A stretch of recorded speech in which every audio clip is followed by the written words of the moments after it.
Hi, I'm Allie Hamilton, and I'm so happy to welcome you to the Come As You Are podcast. Every week, we'll be talking about some aspect of healing, usually around childhood wounds and complicated familial relationships. The topics will always coincide with my personal essay of the week, and this will be a place where we can take a deep dive together. I'm so thrilled you've joined me and delighted for you to always come as you are. Hi there. Hi there. Welcome to our talk. Today, the topic is catch and release.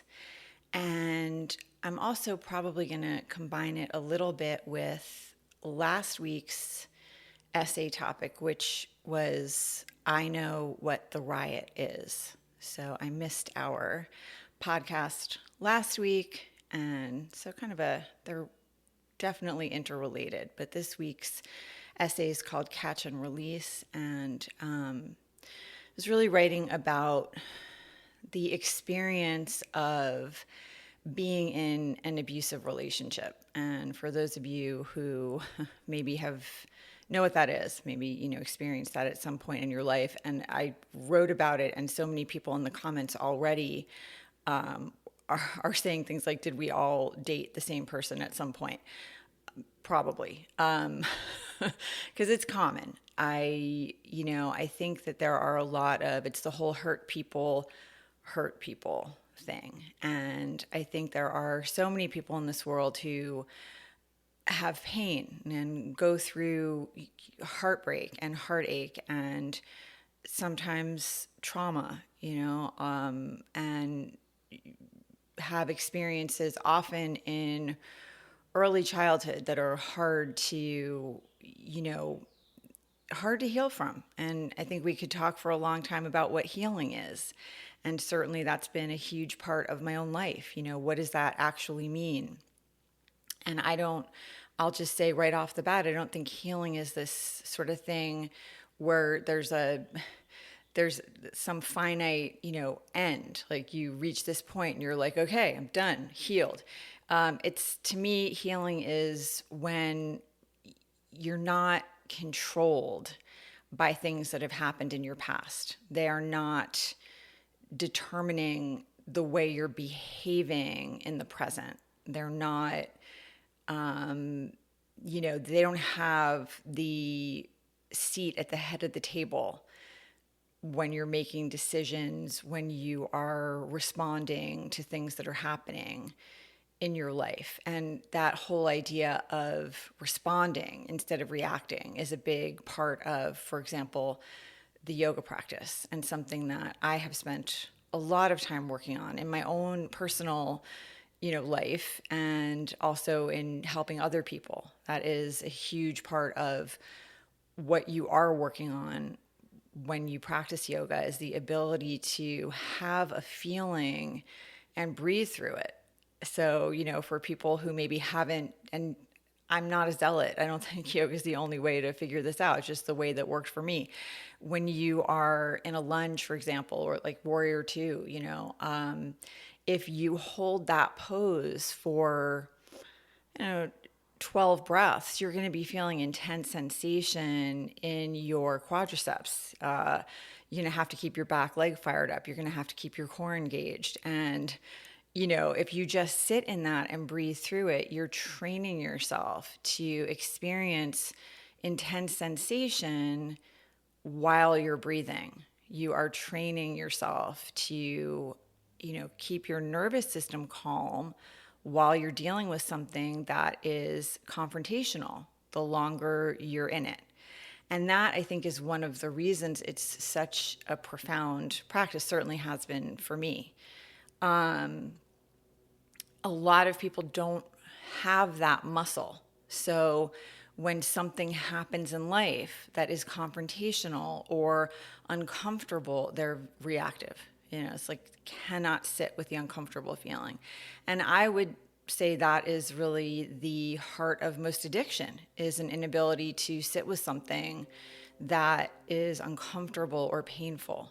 The desire to do something I'm feeling something. It feels so terrible. I can't take it. I want to do something to make this feeling go away, to give myself some relief. The ability to not have to act, to be able to withstand, to breathe, and to realize that it is temporary. It's just a feeling. It's going to arise. It's going to peak. It's going to subside. And maybe there are things that you need when you are in the peak moment of that feeling.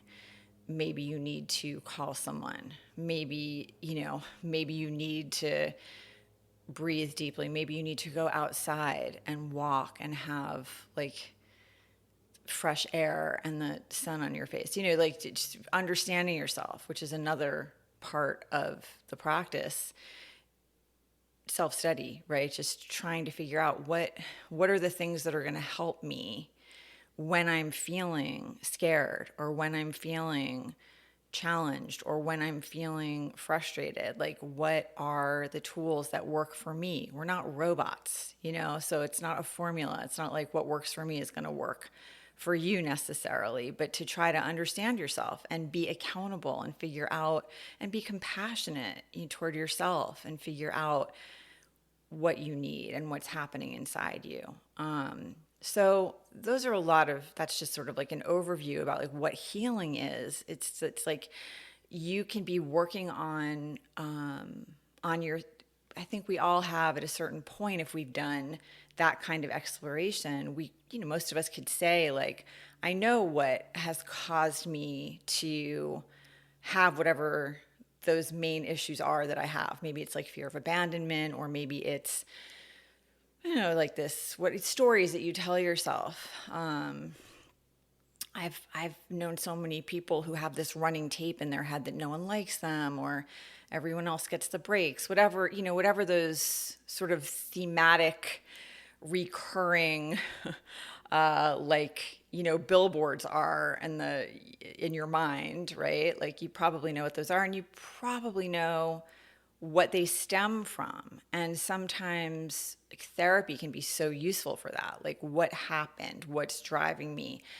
These patterns in my life. And like, again, in yoga, like we call them samskaras. Like, what can I look at here?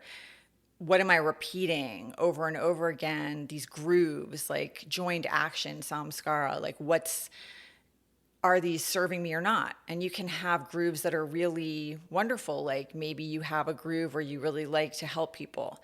That's beautiful, as long as you're not helping people in some way where you're completely depleting your own reserves, or you're helping people in order to earn love and then feeling resentful when it's not working out the way you wanted to. Maybe your help is coming with like a price tag, and when the price is not paid, you're angry. Like, just like to really explore this stuff.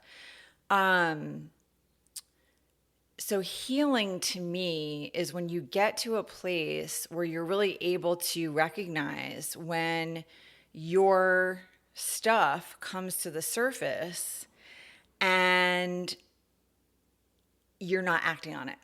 You're able to kind of like tip your hat and be like, oh, okay, I feel that. I understand what's going on here with me, and I'm not going to, I'm not going to act on that feeling right now. I'm going to take care of myself, or I'm going to communicate if there's another person involved.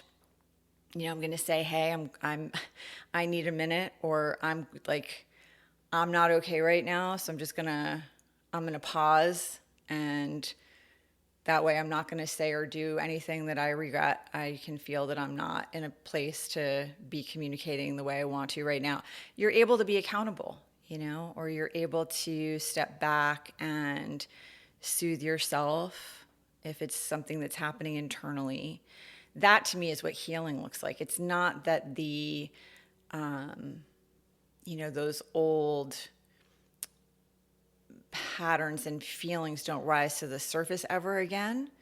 It's that when they do, you've got it. You've got tools. You're okay. You're not going to be thrown totally off balance by it. That is what healing looks like. And what I have found in my own life is that, I'm most likely to experience the old stuff rising to the surface if I am particularly vulnerable, if there are things happening in my life that are painful or challenging, if I am not getting enough consistent sleep, if I'm not taking care of myself. Those are all times where the old stuff might, rise to the surface and try to just wreak a little havoc. Just see, can I get in there? And it's thankfully, whatever it's been now, like 34 years of doing this kind of work, I've kind of made friends with this stuff. It's like fear of abandonment. I'm like, oh, yeah, okay. I get what's happening here. I have a lot of compassion for my younger selves, that child version of myself that's still alive in here somewhere. I have a lot of compassion for her, I can, as the grown-up version of me, I can comfort the kid version of me. I can recognize when, like, the 4-year-old me is freaking out, and like, I know how to, calm her down, and I know how to be kind to her, and I know how to reassure her, like, hey, I've got this. Or it's like it can be so many things. Or if I'm feeling enraged about something, or if I'm feeling envy. I mean, we're all going to have all the feelings. We're human beings, and there's a lot of like gendered stuff in our culture and messaging, like women aren't supposed to feel this stuff, or men aren't supposed to feel, like vulnerability, or like, it's just, ridiculous. We're all going to feel everything. And the more we try to edit out our natural human emotions, the more we suffer. So that's another sign of good health is not doing that to yourself, not shoulding on yourself, and just having a friendly relationship with whatever arises. Just friendliness, right? Just, okay, this is how it is right now. I'm feeling anxious, or I'm feeling scared, or I'm feeling outraged. Let me just understand what's going on, and if there's anything productive, any action I can take once I am, fully aware of what I'm feeling and why I'm feeling it, and I can be responsible with those feelings. Is there an action I can take that would be helpful to myself or to someone else? And what's happening right now for a lot of us, and again, not all of us, in this country, we have a lot of very heated emotion, as anyone who's paying attention knows. Internally in this country, it is just a constant rage fest. There is so much despair. There is so much fear. It's just real. It's like a boiling pot of water. And I was writing about that both last week and this week. And I want to really make sure people understand who are not here in Los Angeles. What has been happening here are protests, because we have people in our communities who are being pulled off the streets. We've got unmarked vans circling neighborhoods, men in masks just taking people, no warrants, no ID, zip tying people who are sometimes, in some instances, citizens, American citizens who happen to be brown, trying to get their IDs out and not even being given an opportunity to do that. We have people being grabbed at their legal immigration court hearings, at their appointments. They're doing things, quote unquote, the right way, and it doesn't matter. There are ICE agents waiting for them. People who are talking about that. Well, hey, if I break the laws of this country, I go to jail and I'm going to be separated from my family. Okay, first of all, you honestly, please educate yourself about the immigration system here in this country because it's broken and it has been broken for decades. It's not a partisan thing. I know everybody wants to point fingers. It's this president's fault. It's that president's fault. The immigration system has been broken in our country for decades, and any honest person will tell you that. So there are people who have come here seeking asylum, which is a legal thing for people to do, and they have done everything right. There are people who've been living here for years. They have done every single thing the right way. They have not broken a single law. They've just been hardworking people trying to take care of their families, find a better life. They pay their taxes. They do not receive the benefits citizens receive when they pay taxes. But they are here, they are paying their taxes, and these are people who are now afraid to leave their homes.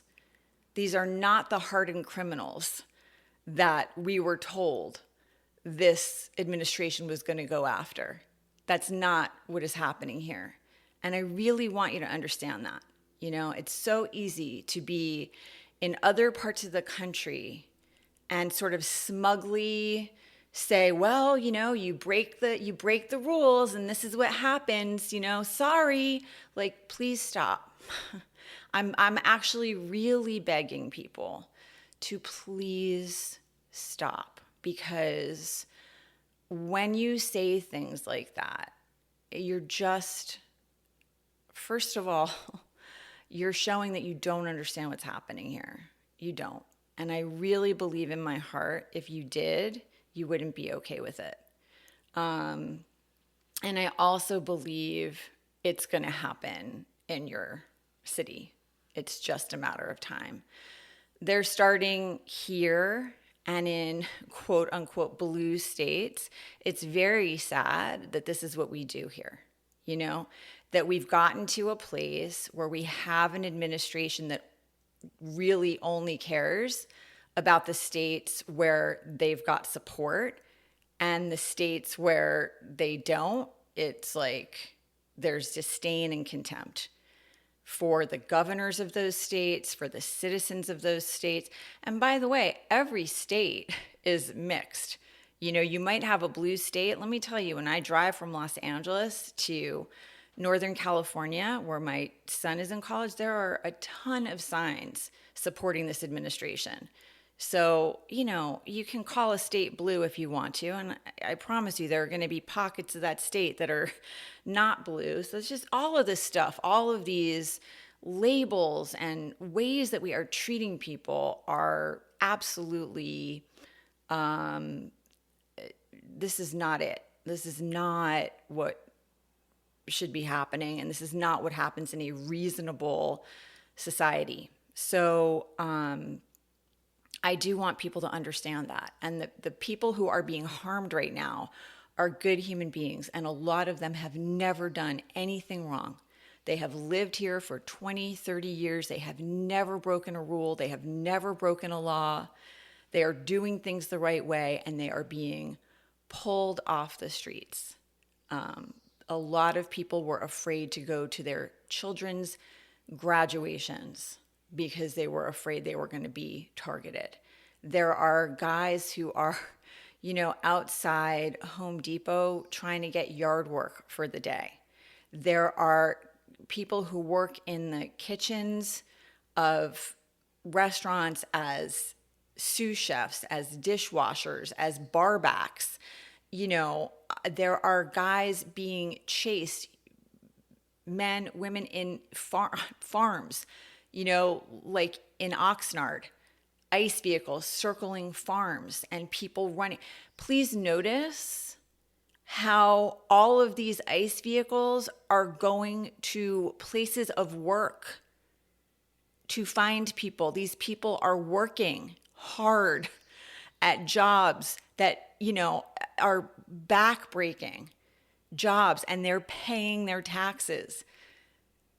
And so many of them are showing up for their immigration appointments, and they're still being zip tied and thrown into the backs of vans and treated like criminals. And it is horrifying. They have children, and families and dreams, and they're good human beings. And if you're okay with that, you've like, something's gone wrong. Something's gone wrong. So we're protesting out here. And I would really hope, if you were suddenly being targeted, that your neighbors would show up for you and protest. I know that a lot of people are like, that would never happen to me. Well, I'm sorry to tell you, yes, yes, it would. Yes, it will. If you don't start understanding what's going on right now, it's absolutely going to happen to you, because these people in power right now, they don't care about you. They do not care about you. And I'm going to, if you stick with me long enough, I'm going to prove it to you. They don't care about you. It doesn't matter if you voted for them. They don't care about you or me or any of us. That's not, their eye is not on that game. They could care less. They care about themselves and each other. That's it. This is a game, and they're, all they care about is staying in power and making money. That's it. They do not care about you. And it's totally obvious, but they are staying in power because they've managed to, like, get us to be screaming at each other all day. We're distracted with each other, and they're like, dropping bombs and selling off like our national protected lands. And if this bill goes through, everything's about to get worse, and so we're protesting out here. And the president hates our governor and is threatened by our governor. And, we have a person, the president of the United States, who uses his social media platform like an angry, bully 12-year-old kid, who most people, if their 12-year-old was doing that, would take the phone away. The name calling, new scum. Really? Really?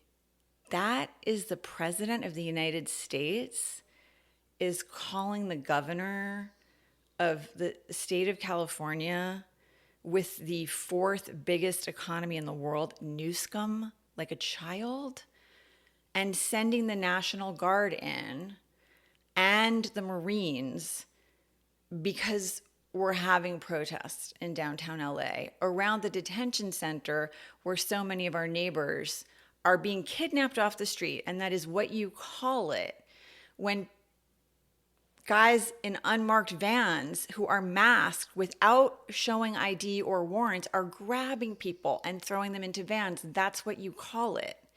There's no due process. And by the way, immigrants in our country are supposed to get due process. That's the law. That's the law that's being broken. Okay? Coming here and seeking asylum and going about the naturalization process and trying to get yourself, they're not breaking laws. It's when they're denied due process, the laws are being broken. So we're protesting, as we should be. One of the reasons I love Los Angeles, and one of the reasons I love where I live, and I have always sent my kids to public school. I grew up in New York City. I know what a gift it is to grow up in a community with diversity. I know what it is. I grew up like that. No one had to teach me that there are good people in the world, and there are, people in a lot of pain, and they come in every shape, color, size, gender, nationality. No one had to teach me that, because I just understood it growing up in a city like New York. And I wanted my children to have that same understanding. I did not want them to be in some homogenous, environment, community. It's just not like, that's not appealing to me. I wanted them to understand this country was built. Every single one of us is an immigrant. Every single one of us. And, listen, I don't know what's going on here, but this is stolen land. This was not even ours, okay? We took it. We took it. So it is really rich for people to be like, oh, you're doing it the wrong way, you broke the rules. And it's the same people talking about, you need to do it the right way. You broke the rules. Like, there's the same people that are okay with a South African billionaire going into the treasury with 6 kids with flash drives taking our social security numbers. That's okay. That guy can break the rules. The president can break the rules. Okay? But they're very concerned about, brown people breaking the rules. It's not pretty. You got to really stop and take a look at what is happening here. I was a kid, I was born in 1971. I came of age in the 80s, right? Like, I was growing up in the 80s. Reagan, trickle down economics, right? That's when we started hearing about that. It doesn't work. Okay, I've been watching this whole time. Trickle down economics does not work. The wealth stays at the top. It never trickles down. It doesn't. What trickles down is the hatred and the bigotry. That trickles down. And it's wildly apparent. It is wildly apparent when you are screaming about rules and only caring about brown people following those rules. It's very, very, it's not pretty. You got to really take a look at what's happening. So we're protesting, right? And suddenly the National Guard is being sent in, and the governor's like, we don't need the National Guard. We don't need the Marines. We've never had this happen, not since, I think 1965. Has a president sent in the National Guard above, even when the governor didn't want it. And I don't even know if I have the year right, but it's been a very, very long time. It's just not a thing that happens unless circumstances are so extreme. We do not have that going on here. Okay. This is not, and people were throwing around the word riots, rioting, LA riots. And I started getting texts from people in other parts of the country. Are you okay in the riots out there? There are no riots. There were no riots. That is not what was happening here. There were protests. Now, when this started, it was after a week of just absolutely brutal military-style ICE raids in our communities. I think the first one was the first really awful one. They've been going on for quite a while, but there was a terrible one. I think it was May 30th or May 31st in San Diego at these 2 very popular restaurants, Buona Forchetta, I think. And there were 2 different locations. And I mean, these guys came armed to the teeth in these giant vehicles, 30 of them surround the restaurant.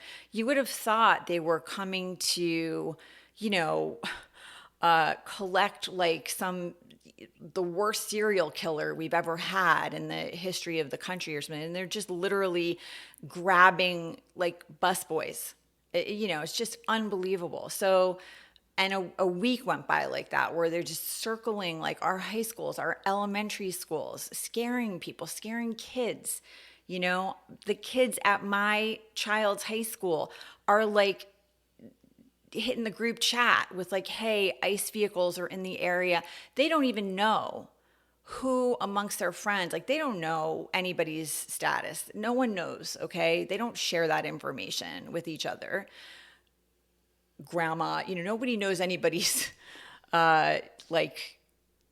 what's the word I'm looking for? Status. Nobody knows, but there's an awareness that it's very possible someone you know might have a family member who is vulnerable in this environment. And so they're hitting the group chat with like, hey, there are ICE vehicles circling. So if you have a family member coming to pick you up today, maybe let them know. I mean, this is not okay. Our kids are scared, like our children are scared. And these are, again, good people. These are like people selling fruit on the corner, being thrown to the ground. They're seamstresses. They're, somebody's grandmother, someone's housekeeper who's been showing up for like 20 years, these are not hardened criminals. No one is safer because these people are being detained and deported and treated horribly. No one's better for this. We're worse for it. It's ugly. It's not nice. It's not cool. It's awful. It's terrible.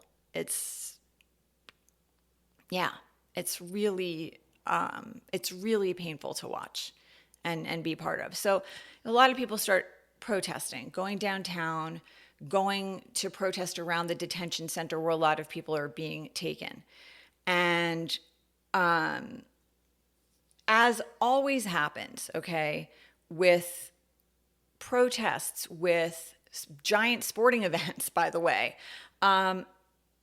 when you have thousands of people going anywhere, when night falls, there's going to be a group of people who come in, and usually they're not even local. They drive in and take advantage of the situation. And we had that happen for 2 nights. There was some looting and there was some vandalizing, some mostly graffiti. That's mostly what happened in some of the businesses in downtown LA, just right around that area. And it was quickly stopped by the LAPD and the LASD. And when I say quickly stopped, I mean like quickly, we're talking about pepper spray bullets and pepper spray canisters, tear gas canisters, rubber bullets being shot into the crowds, helicopters overhead telling people to disperse or they were going to be arrested. This was like cops in riot gear. Like it was shut down quickly. So after 2 nights, the mayor set up a curfew of 8 p.m. After that, okay, and yes, that's when you saw Waymos being vandalized. There were, 5 Waymos set on fire. They had graffiti, and then they threw some lime green scooters on top of them. That is when you saw Karen Bass set a curfew of 8 p.m. After that happened, the protests were happening from 6 a.m. to 8 p.m. Anyone in the area after 8 p.m. was subject to arrest. Protesters went and helped the businesses that had been graffitied and clean up, clean their windows and what. I mean, we do not need the National Guard at all. Like, it is a huge waste of taxpayer dollars, $134 or $135 million of taxpayer funds being spent having the National Guard here for no reason. This is nothing the LAPD and the LASD cannot handle. And now the Marines, for a job they're not trained to do. The military should not, this is not, we are not in a war zone here. And that's the kind of text I started getting from people. And the media, just taking pictures of the Waymos, the 2 nights where things were, like, there was some vandalizing, there was that, that's it. That's what you kept seeing. You would have thought LA was on fire. Meanwhile, the area of the protests that people were seeing on the news is 6 blocks. It's 6 city blocks. It is a cordoned off mile, basically, of space around the detention center, but it's really 6 city blocks. And the amount of just police vehicles, the number of police vehicles, police officers, sheriff's officers and vehicle. I mean, it was like, I went because I wanted to see for myself. I was like, this is so strange because I live in Santa Monica. I'm 14 miles away from downtown LA, and sunny, beautiful. You would never have even known anything was going on at all. So I taught my yoga class. Everybody out. People are out. They're on skateboard. It's a normal day in Santa Monica. People at the beach. People just like out. And I drove down with one of my close friends. She came to my yoga class. We went, got a bite to eat, and I said, I'm going to go. I got to go see for myself. And she was like, well, if you're going, I'm going. I don't want you to go alone. And I said, are you sure? Because I don't know what I'm walking into. I don't want, she's like, no, I'm not going to, if you're going, I'm going. I've known her since we were 14. She's like, you're not going by yourself, because if it is dangerous, like I want to be there with you. So we went. It was absolutely it was nothing. I don't even know how to explain. I took a video. So if you go to my essay from last week, I know what the riot is. I have a video so you can just see, because people don't believe anything anymore. You can say, here I am in downtown LA. I want you to see, here's a video. Here's me with my phone. I'm talking. There's a timestamp. You can see, here's the detention center. Here are the number of police vehicles. Here are the helicopters overhead. Here are the drones. Here are the off-ramps, like to downtown LA, how they're being blocked by police cars. Like, it was such a small number. It was crazy. The number of people compared to the number of police was just, it was wild. And the fact that the National Guard, the president, is overriding the governor and the mayor of the city, governor of the state, mayor of the city, and saying, no, I'm sending them in. You don't know what you can't handle. It's like, it was absolute madness. And I'm going to tell you, if I'd gone down there and seen something different, I would say that, because I don't want to see my city burn. Okay? I don't want to see that. My city just burned 3 months ago. And the same people who are now saying, that's not true. You are on fire. You do need help. They're the same people 3 months ago when we were on fire saying, screw you. You all just buy new mansions next week. No compassion when we actually were on fire. And now that we're not on fire, we don't need this. This is a total waste of taxpayer dollars, as are these horrible ICE raids that are going on here. It's not helping anything. Now there's like this smug assertion that, yes, you do need that. It's like, hey, neighbor from another state who doesn't live here, I'm trying to tell you something. I live here. These people are in my community. I know what's happening. I'm showing you in real time. Do you really think I want my city to burn? But they do, because they've been sold an idea that these Dems, these commie leftist radical Dems, they would see their city burn. They don't care about businesses. They don't care about anything. Well, I'm sorry. Guess what? I'm a small business owner, right? You all know me. I'm a small business owner.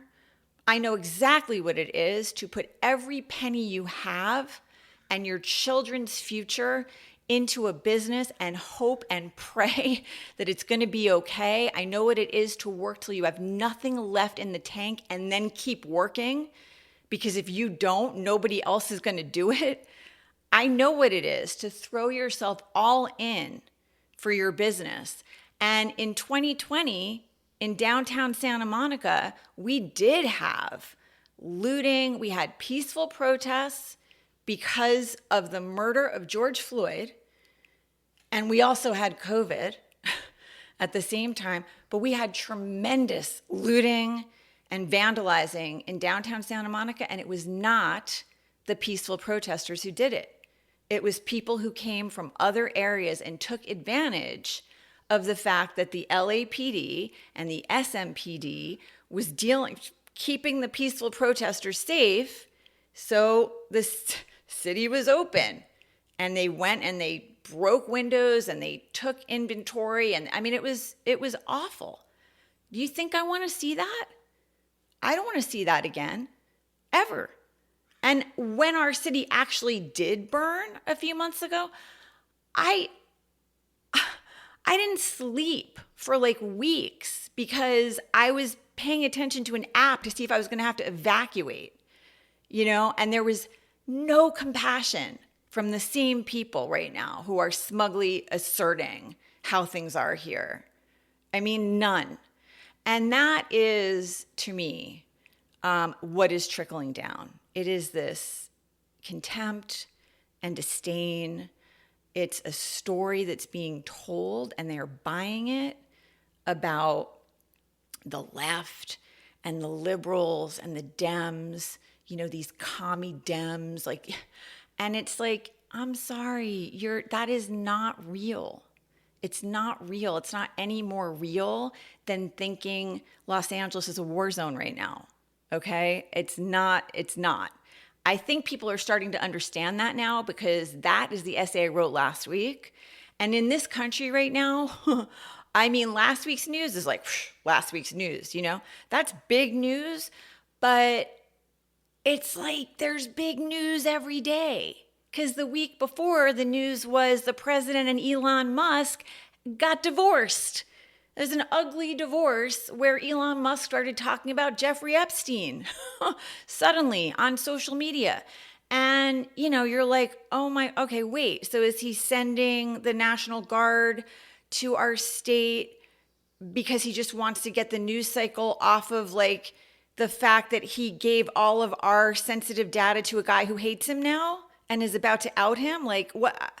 Or is he really testing this authoritarianism out on our state first because we have 39 million people here?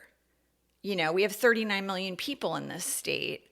And so if he can do it here, you'd have to add up 22 million other states to reach 39 million people. So we're huge.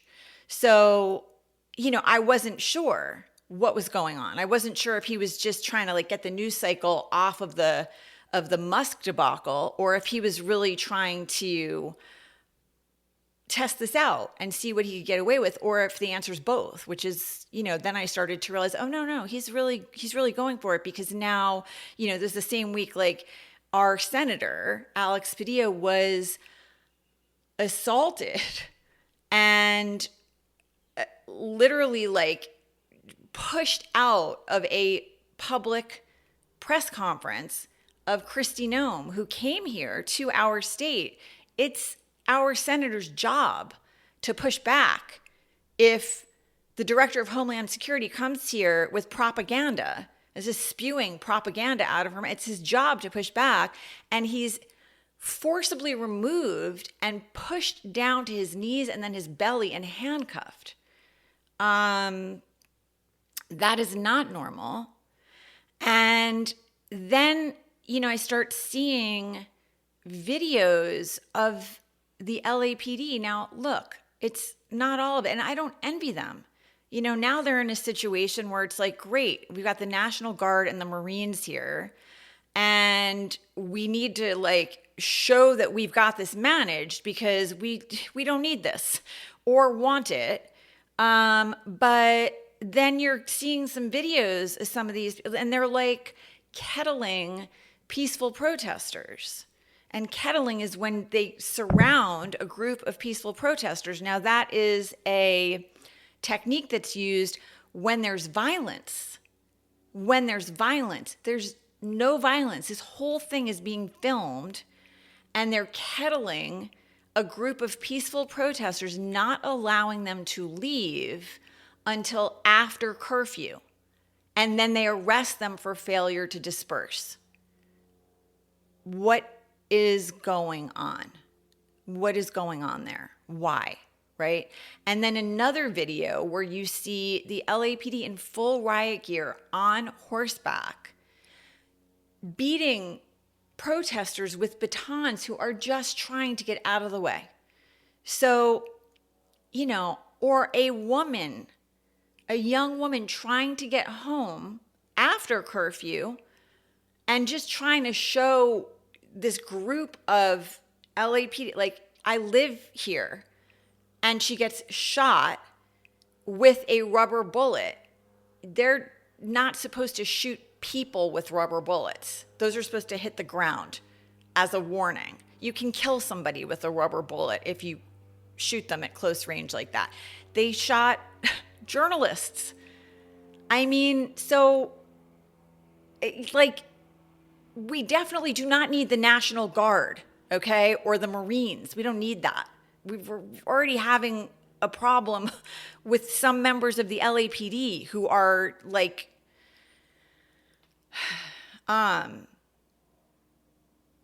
so I'm seeing that. Now, we have this incredible No Kings, protest across the country on Saturday, the 14th. And that gave me a lot of hope.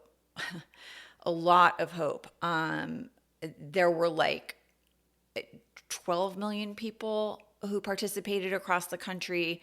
And I was up in Santa Cruz. I was getting my son, packing up the dorm room and bringing him home for the summer. And so we went to a protest up there. And I thought it was going to be small. It was not small. It was like at least 2,000 people, maybe more. And at first I thought, well, it's a college town, so it's probably a lot of college kids who are engaged. Tons of grandparents. And it really moved me because I thought, look at these people. They're like, first of all, they've seen some shit. They know what's up, and they're worried about their kids and their grandkids.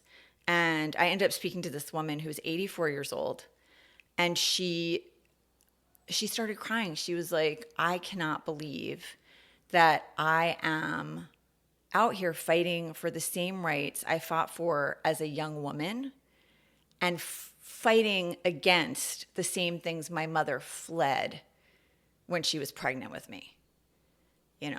It's like